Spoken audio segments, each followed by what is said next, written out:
Hello everyone, I'm Brian. Today I'm going to be reacting to harmful versus dharmic arguments. I thought this was pretty interesting, so this might be in 2 or 3 different parts, depending on how much I talk, which hopefully is not too much.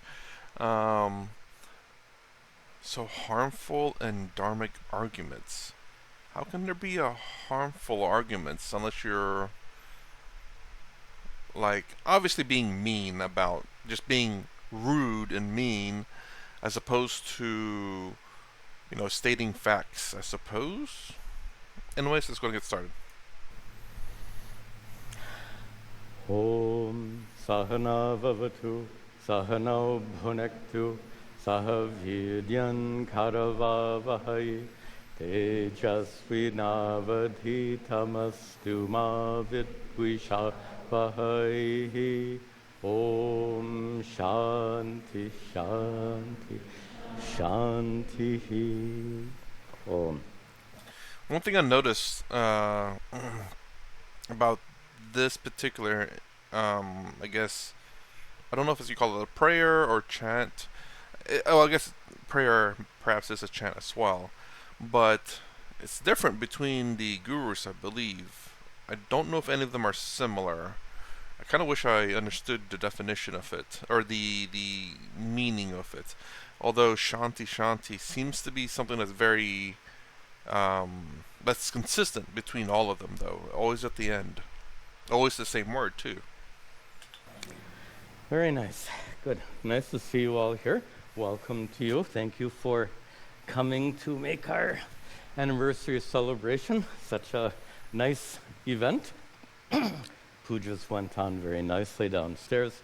And now, next part of our program is I've chosen a special topic for today, a topic which is at one time it's very spiritual, but it's simultaneously very applicable in your day-to-day lives.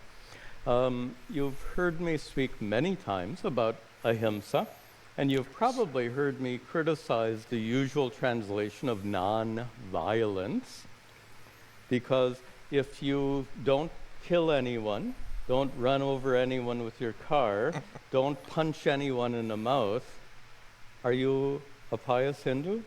You're not violent. You get my point. And you may have heard me comment before that the translation non-violence probably comes from India's freedom movement when Mahatma Gandhi adopted non-violent means of resistance to the British. So in a political context, non-violence is fine. But we're not talking about politics here. We're talking about how to live your life. And in that context, ahimsa means to live in such a way that you cause the least harm. And by the way, that's a literal translation also, just of ahimsa.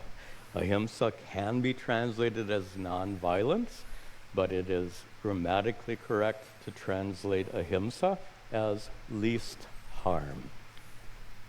To live a life of, let's be clear at the outset, to live a life of causing least harm is in your best interests. Ahimsa is not to protect, well, ahimsa is indeed to protect others from harm.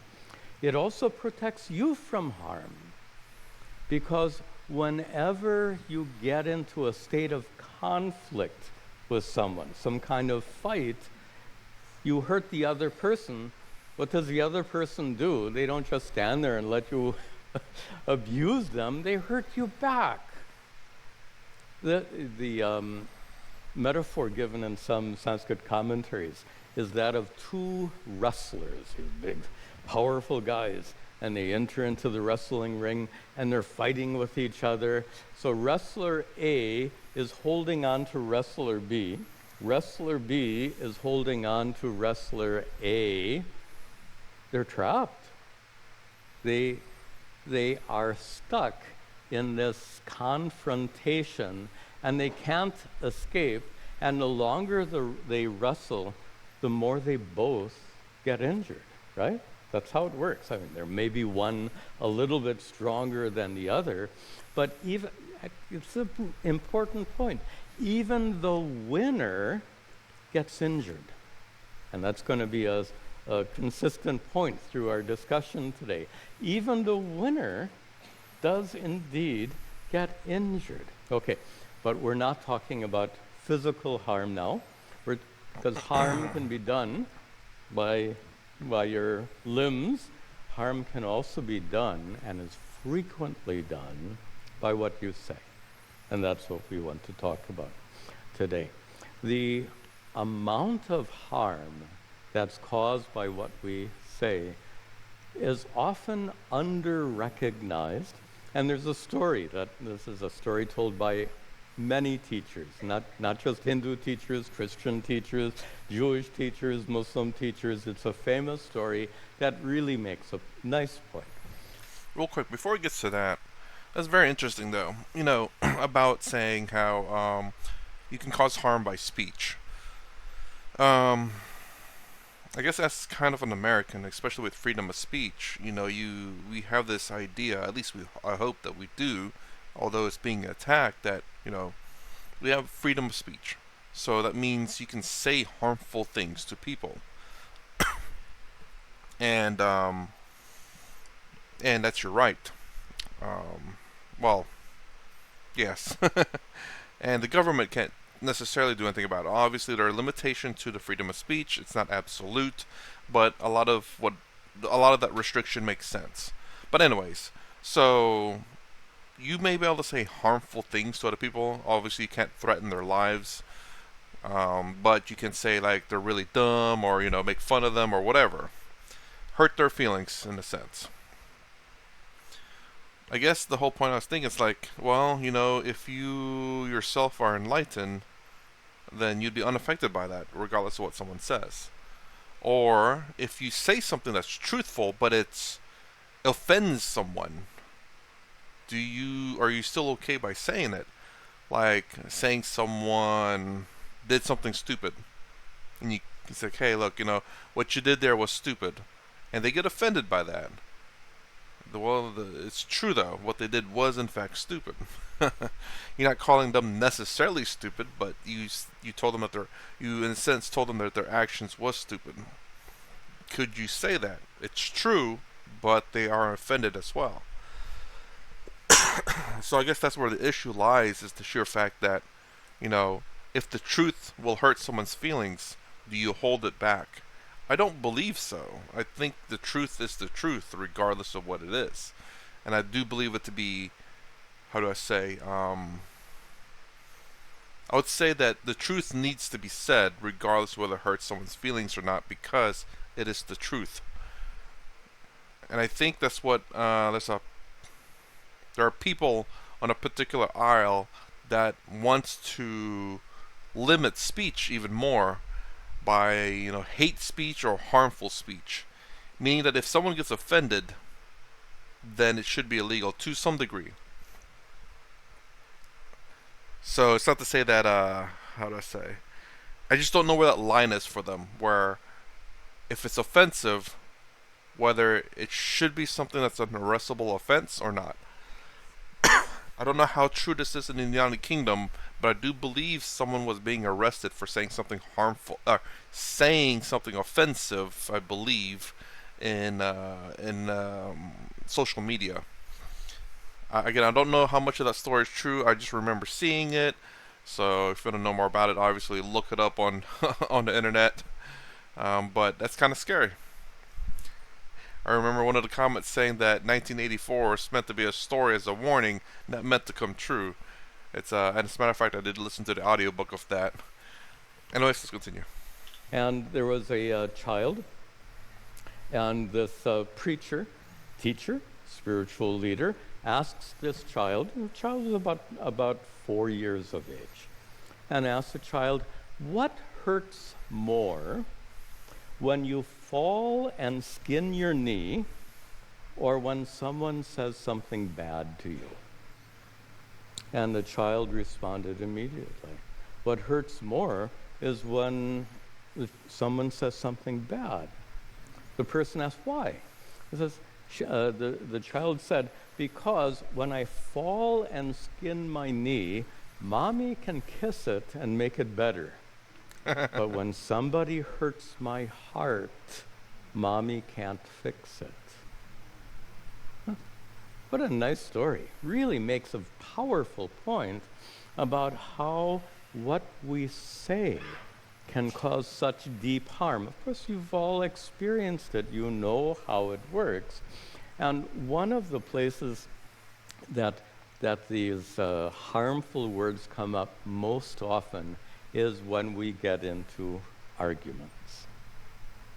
So imagine you get into it, not just as kind of a quiet debate, but one of these highly emotional arguments. And by the way, when you get into those highly emotional arguments, how often do you win? If ever. Usually the arguments end up in a stalemate.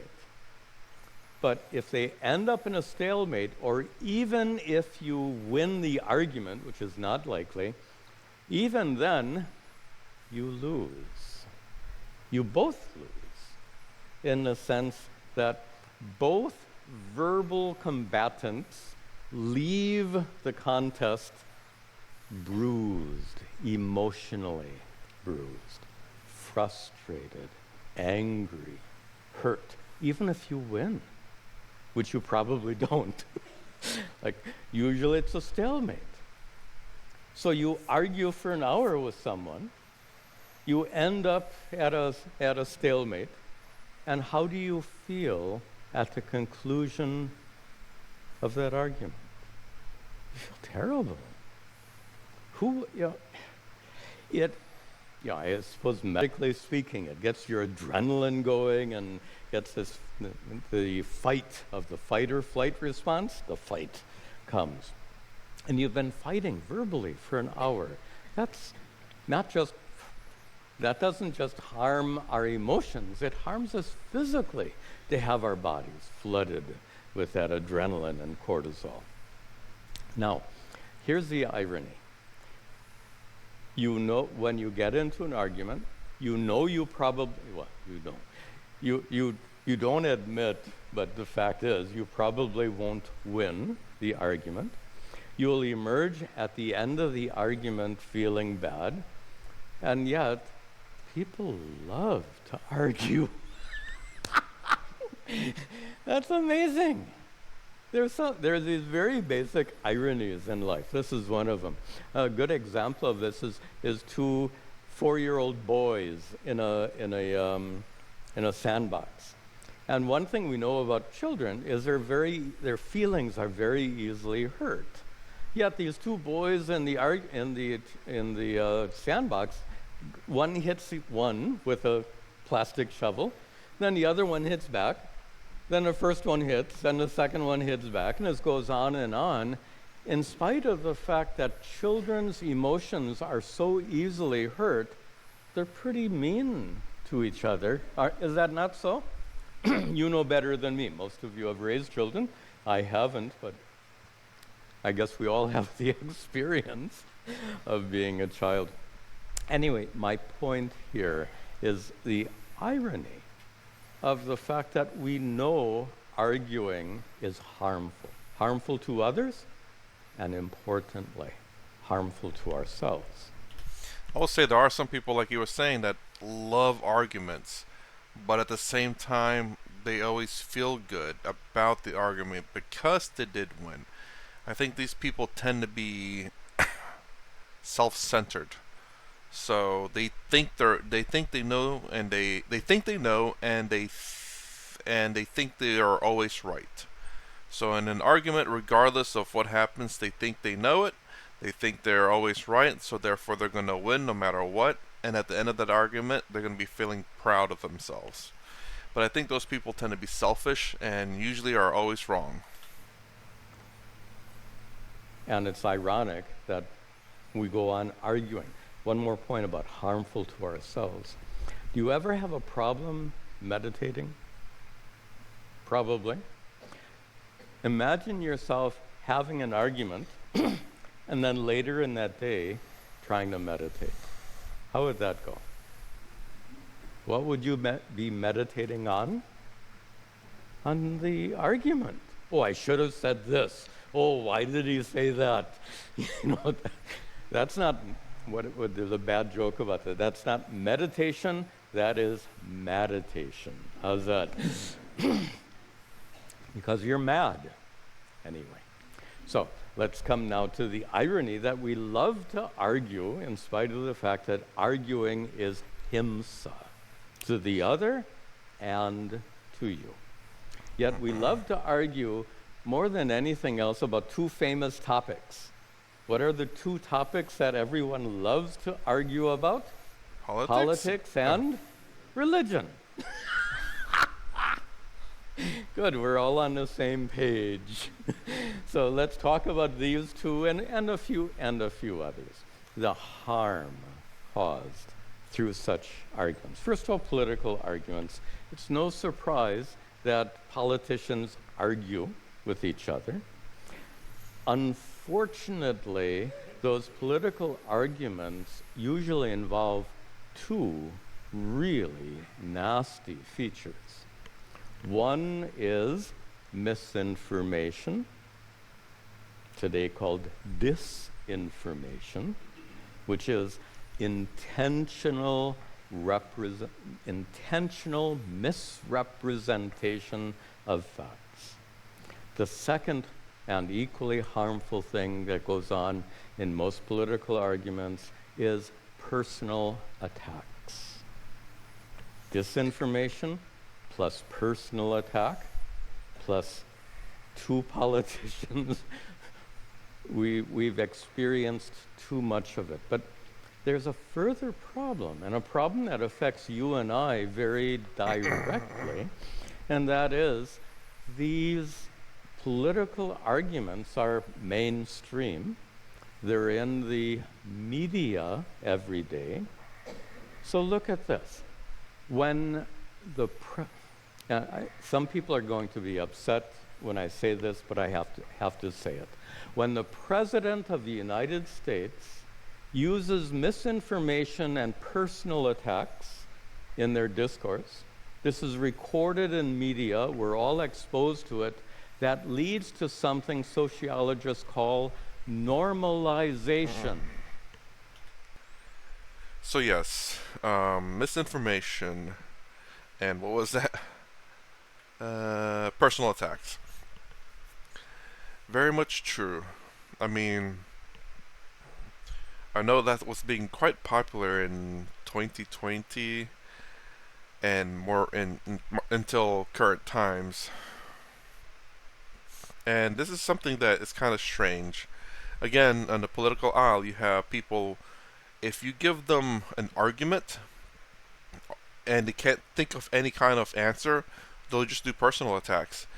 Or they will say like you're racist or sexist or whatever ism that they can give because they have no arguments for it. And that's kind of it's kind of sad, really. I don't know if there's other countries out there who does the same thing, where you hear the opposing viewpoint say that you're this or that without giving an actual argument. And it's because they have misinformation on their side, and when they have to think about it and their ideas are challenged, they're like, oh no, I don't have an answer for that. They just act like they know the answer, which is you're this or that, you're this ism. It's kind of sad, and they go about their day. I mean, it's kind of really weird that people will stand by their ideas without any kind of backing up of it. They just choose to believe it. And they have no facts behind it. And don't get me wrong, sometimes they could say, oh yeah, I've seen this once or twice. But that still doesn't make it true. Things happen, absolutely. Nothing is absolute. Except for death, I guess. But nothing's absolute. So just because you've seen it happen once or twice doesn't mean that it's the absolute truth. Doesn't mean that it's the majority. It does happen, but that's not the point. A lot of people make the point that it is very common, when in reality it's not. anyways, let's continue on. But yeah, and the normalization of it. I mean, I guess this is kind of true for a lot of influencers, regardless of whether it's just the president of the United States. Anyone who have a large following and who just and these followings just utterly believe their influencer, whoever the influencer is, it's kind of crazy. Or the influencer will say something because the influencer has developed a lot of trust. This is the reason why I say don't ever trust me. Always question everything I say and do, and think for yourself. And also, if you decide to take my advice, then you take responsibility for following that advice, and you are responsible whether that advice fails or succeeds. Because it doesn't matter what I say; it's up to you to make that decision. So, and a lot of influencers, I mean, they don't intend things to happen this way, and I can't exactly blame them because of my belief that an influencer can say anything, and if a follower decides to follow it, it's the follower's fault. Now, can you say that the influencer has some responsibility to it? A little bit, yes, but ultimately, it still falls to the follower to whether the person should do it or not. That is, we accept it as being okay. Yep. Why? If that's done in Washington by the leader of our country, it must be okay. This harmful behavior gets normalized. And it's not too hard to see in your day-to-day life. Tell me, in the last 5 years, maybe 6 or 7 years, have people gotten more courteous in general or less courteous in general? Significantly less. The weirdest thing, though, about this, specifically what he's talking about here, I watch a lot of foreigners from Britain, New Zealand, Australia, France, so far, since 2020, have come to the United States and have always said they're very friendly. Again, mind you, not everyone in the United States is good, so just because they had that experience doesn't mean every American is like the shining beacon of goodness. It's absolutely not true. But we can generally say that, like in all population, generally speaking, people are generally nice. Now, culturally, it could be a little bit different. Now, I've seemed to notice this from those people. It's like, oh, and German too as well. But Americans tend to be more friendly than those particular cultures because I guess in German and Britain, I guess in these countries, people are not necessarily nice to strangers. It's not like they're saying they're mean to strangers. It's just that they kind of like stay away kind of deal. They don't talk to people generally. It's just really weird. But in the United States, you can be walking down the street and the person will say, "Hey, man, I like your shirt." I had a shirt that was really nice, and someone said, "Oh, I like your shirt." It's like, "Yeah, me too." And we just, just like that, randomly talk sometimes. But yeah, it's pretty common to just talk to strangers, and it's not like you have to be very personal or anything. It's just small talk, and who knows, maybe it'll lead to longer talks. Maybe it becomes your best friend next. It's just a friendly thing to do and something that you can relate to at the moment. And maybe even develop a friendship out of it.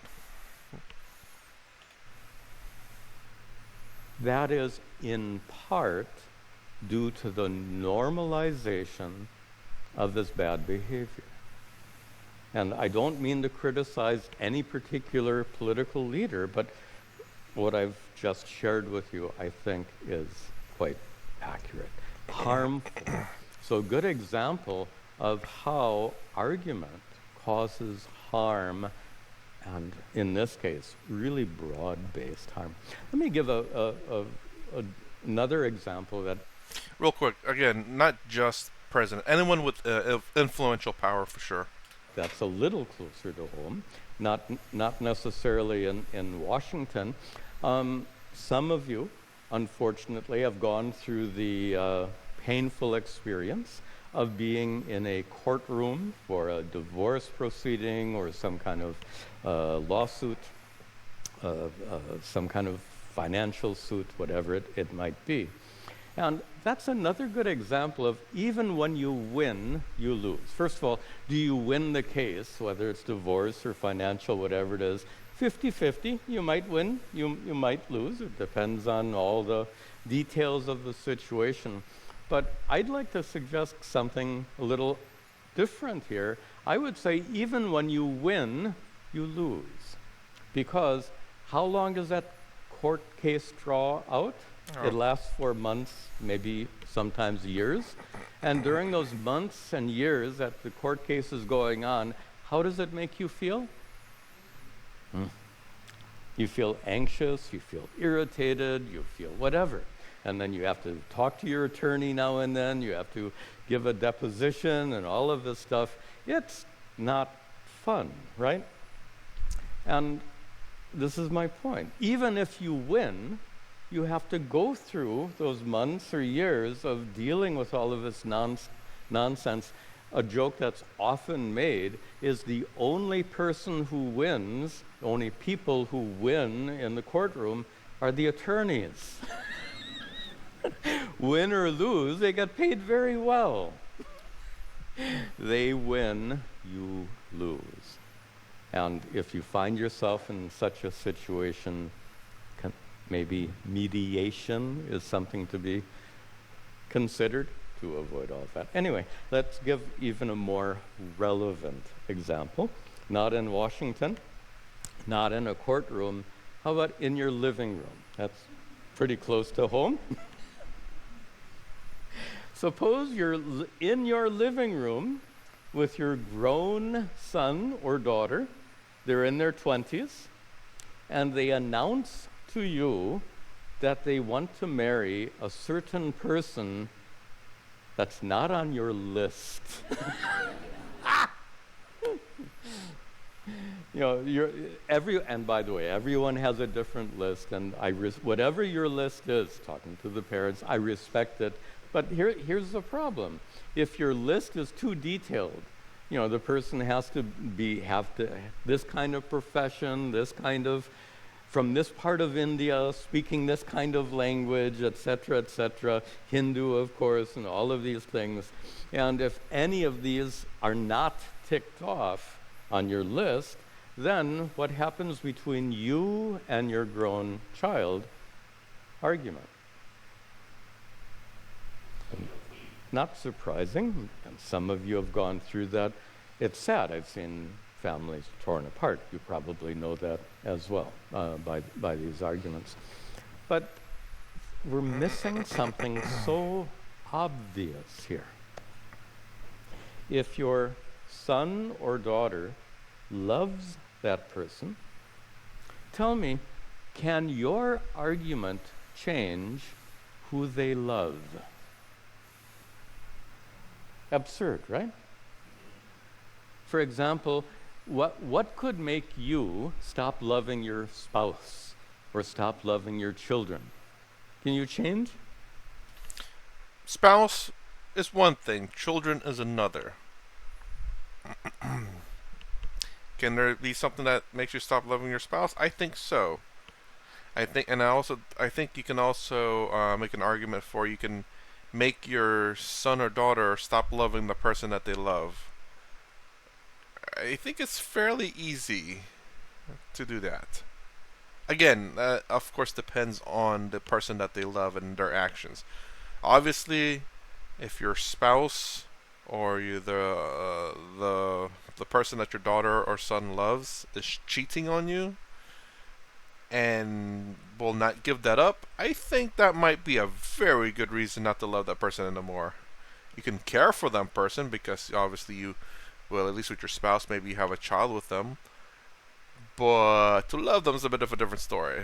Obviously I'm going going a bit extreme there, but I mean it's true. You kind of see this again if you watch certain things on YouTube about like relationships and stuff. You kind of see these things. It's not to say it's common, but it does happen. And I mean, put yourself in a situation. Imagine your wife or your husband, and you come to find out that they're cheating on you the entire time that you're in a relationship with them. I think that would probably end the relationship. Now, mind you, you could probably say, "Hey, look, if they stop now, we can continue this relationship." but maybe not. Instead of loving your children, I want you should love these poor refugees in Sudan. They're in bad shape, by the way. So it's absurd. We don't choose. Love happens to us, and we love who we love. So if you're arguing that you're loving the wrong person, what kind of argument is that? One more step. Suppose your son or daughter has fallen in love with someone of the same sex. It's the same argument. Exactly the same argument. You love who you love, and you don't choose who you love. Well, yes, some of you have had an arranged marriage, and you choose. That's absolutely the case. But we're not talking about arranged marriages now. We're talking about love marriages. I think even in love marriages you choose because there are people out there who absolutely loves a person, but they're not good for that person. It's not exactly common, but it does happen, and it's not a good choice for you. Like it's really weird. I've seen this in mostly Asian, probably Chinese and Japanese, maybe, where well, in America too, but a bit different. So they just go absolutely crazy for these people. And in America, there is this really weird love that I don't know what it is. I don't know what causes people like it happens specifically from females, where the female will absolutely love their husband even though their husband's like beating on them and stuff, which is terrible. And I don't understand why why the husband would do that and why the wife would still stay with them even through that. So again, you love the person for sure, but it's a bad choice. And then I guess maybe that plays more into what he's actually arguing for, that you love who you love, but it's not a good choice. But at the same time, you when you love someone genuinely, and then you still, I believe you still choose them too, because obviously you have a choice in this matter. You can love someone and then not choose them because they're not maybe the best fit in some degrees. In those loved marriages, it happens. You know this already. If you don't know it personally, you know it from watching Bollywood movies. Love happens to you. It's not a matter of choice. So, if your adult son or daughter chooses someone that you don't approve of, happens quite often, what possible benefit is there in arguing? I would say, in terms of this, that if you know something terrible about that person, then you could swing the relationship. I mean, obviously, like, you see the way this person acts towards your daughter, and you see that's not really a good sign. And then you hear what your daughter says, what this person does, that could be questionable. Like, oh yeah, he's always late whenever we go out to dinner, or he always forgets his car, so I always have to go pick him up, or he does this, and I have to do something about it. Like you start picking up, it's like, okay, a few times, not really a thing, things happen, but more and more, and then it's like, well, every time he plans out a date, he's always late. You're having to wait. Again, a few times, like maybe once or twice, maybe that happens. Traffic happens, accident happens. You can control that, but if it's a lot, it's like, it doesn't seem to be showing you great respect, and it's not very responsible. And he's always borrowing money from you, so he's terrible with his money. So these are things that, like, even some people, because they're so in love, that they don't see as a problem, but you kind of maybe know that this is not really a good thing because he's not showing responsibility, not showing like he cares, and looks like it's using the person. You're using your son or daughter. Any benefit at all? I don't think so. Only causes harm. You don't have to like it. You don't have to approve. But you'd be really wise to understand the inevitability of the situation and the harm you can cause with your words. This happens way too often, which is why we're making a point about it here. Now, where are we going? Oh, what did we left one out. We said everyone loves to argue about politics, and what was the other one? Religion. That's next. All right. Just to give you a personal example, on my YouTube channel, there are hundreds of videos up, and people are free to leave comments. Some YouTube creators turn off the comments, which means you can't leave a comment, and I respect them for that decision. But part of the way YouTube works is everyone should be free to make comments, so I allow people to make comments. And I read every comment. I respond to none of them, because there's way too many to respond to, but I read them all. And there are so many comments that I can only laugh, because I'll give you, of course, by the way, I should first say that I'm overwhelmed by the number of good comments by the people who are really, really appreciative of those videos. That's the vast majority of the comments, and I'm so grateful that people are watching those videos and they're leaving good comments. That's all wonderful. But there are a few comments in the other category, and those comments are usually of two kinds. One is someone who, I don't understand this at all, someone who reads the title of the video, doesn't agree with the premise, and leaves an argumentative comment without having watched the video. You would be surprised how often that happens. Honestly, a lot. They don't bother they just want to make their voice heard. People have their opinions, and this is a venue for them to be heard. So, fine. That's why I leave the comments on, and they make themselves heard, and that's how it works. Okay. So I don't take any offense, but I do wonder why people wouldn't even bother watching the video. Oftentimes they'll leave a comment, a critical comment that is addressed in the video. So it's like very obvious that they haven't watched the video. Another very, very common kind of comment is one that is, we have a nice American expression. They are nitpicking. You know that expression? Nitpicking is, by the way, for people, many people will be watching this lecture from different places around the world. You may not know what nitpicking means. It means it's a synonym for fault finding.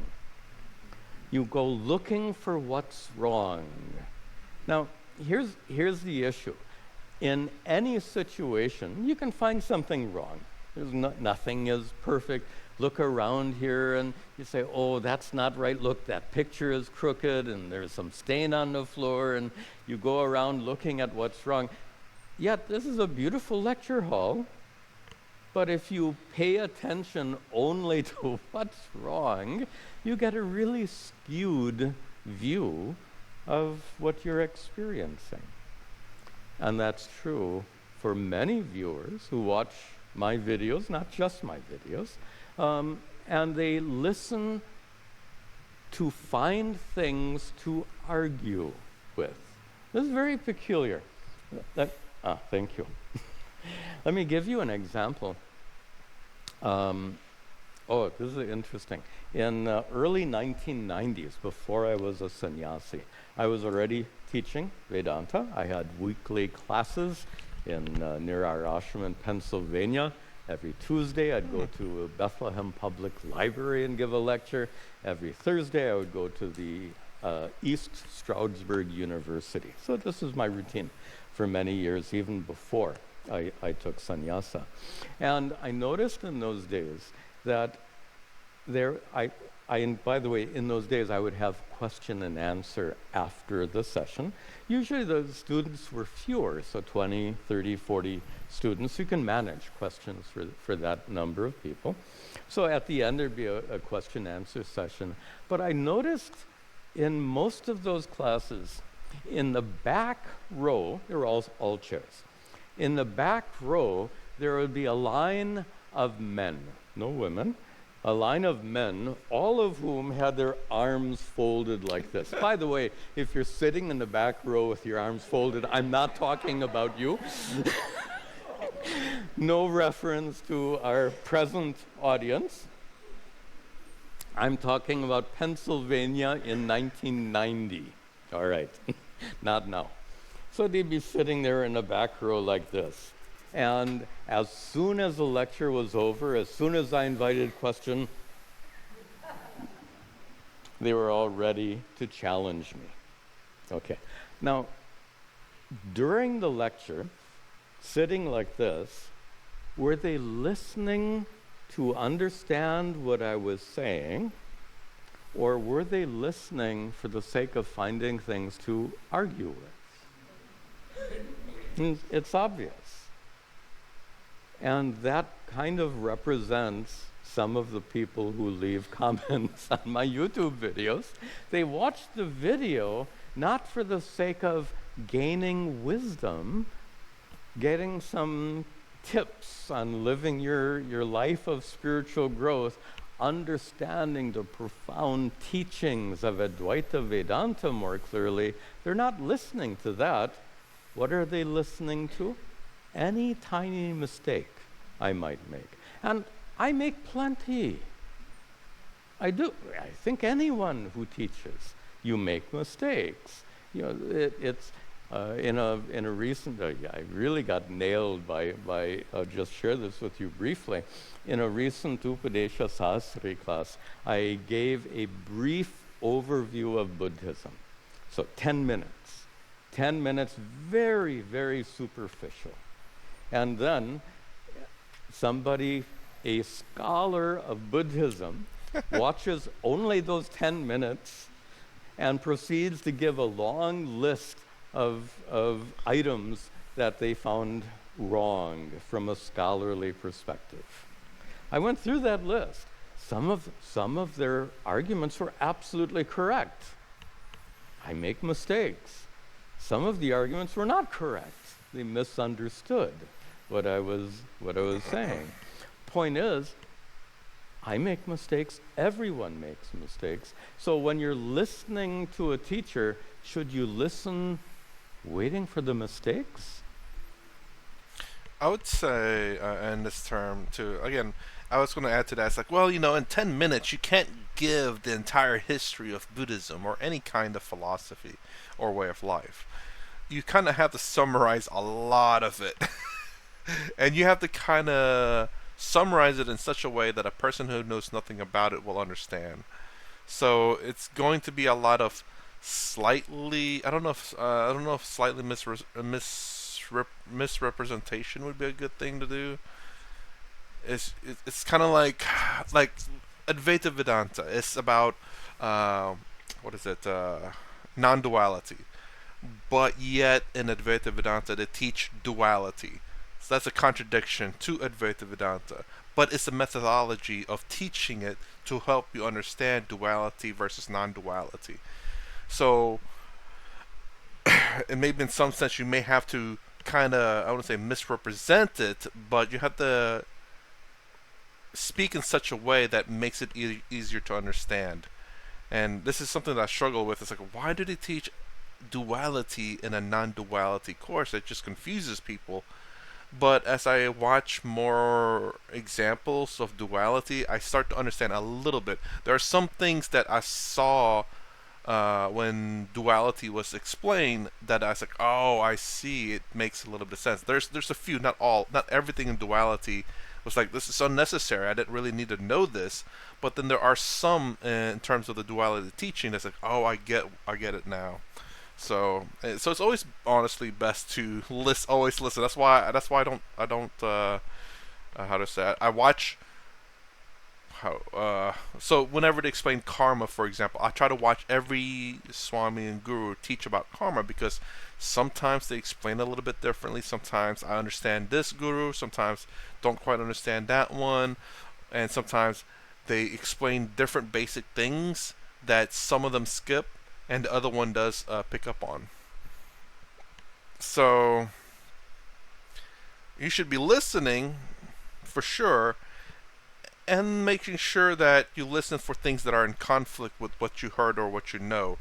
To ask a question, to say, hey, I remember listening to this and this is how I understood it.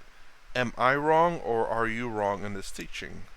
That way, if you are wrong, you can correct your mistake. Like, oh, I thought Advaita Vedanta was duality, but I guess Advaita Vedanta is non duality.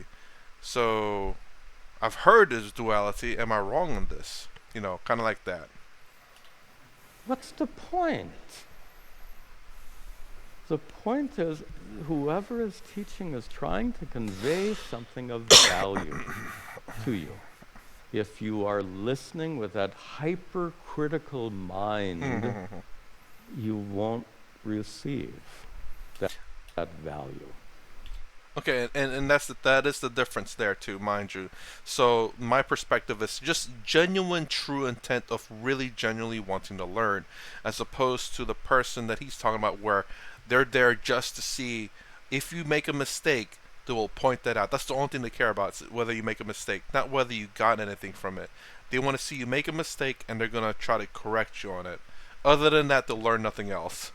Which is why this is not the time for big discussion about it, but it's always said that when you're listening to a teacher, Shraddha is required. Shraddha does not mean blind faith. Shraddha means an open mind more than anything else. Blind faith is the enemy of spiritual growth. I don't want to make this into a big topic. We're not talking about blind faith. There's no role, in my opinion, there's no role for blind faith for a sincere spiritual seeker. But there is great importance attached to having some Shraddha. Okay, I'm gonna pause it right there. So end the video now. Me talking for a little bit. Very interesting. What did he say that no role for blind faith? Oh, talking about blind faith, it was basically religion. So should was it Shudda? I'm terrible.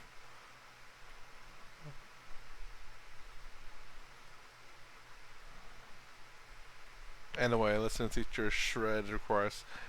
I guess it's Shudda. I don't know. I'm sorry, but doesn't mean blind faith. And he's talking about the two most argumentative things in the United States, which is political and religion. And blind faith is religion, generally speaking. I don't believe. I don't believe religious. I don't believe religious people believe in blind faith. They believe in faith, but not blind faith. But people who are agnostic or atheists will see religious people as blind faith. But anyways, again, that's another point of religion argument. I just kind of wanted to point that out. It's kind of funny.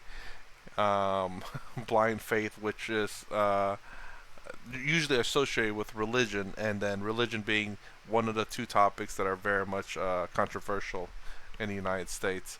Again, I think majority of people again in the United States are good as long as you don't talk about politics or religion. It really does suck. It used to be able to talk about politics at the very least. Religion always been kind of controversial, I guess, but politics used to be able to discuss it. But as the political divide in the United States continues to grow, it's kind of terrible. Even so much so that you know when you date someone, you kind of have to know their political view. Otherwise, it's gonna be terrible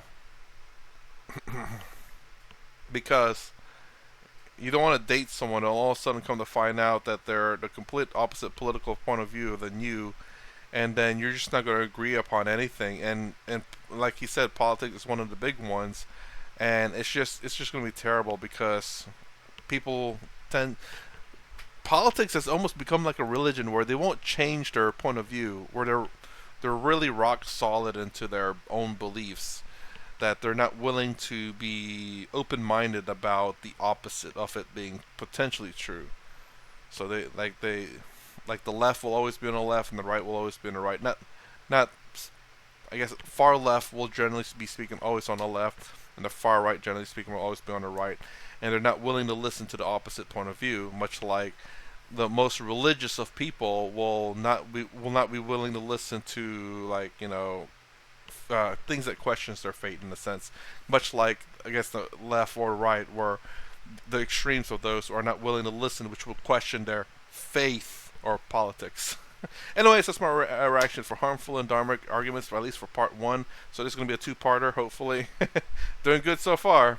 So if you like my content, please consider subscribing, thumbs up, the sound down below. Thanks for watching. I will see you in the next vid.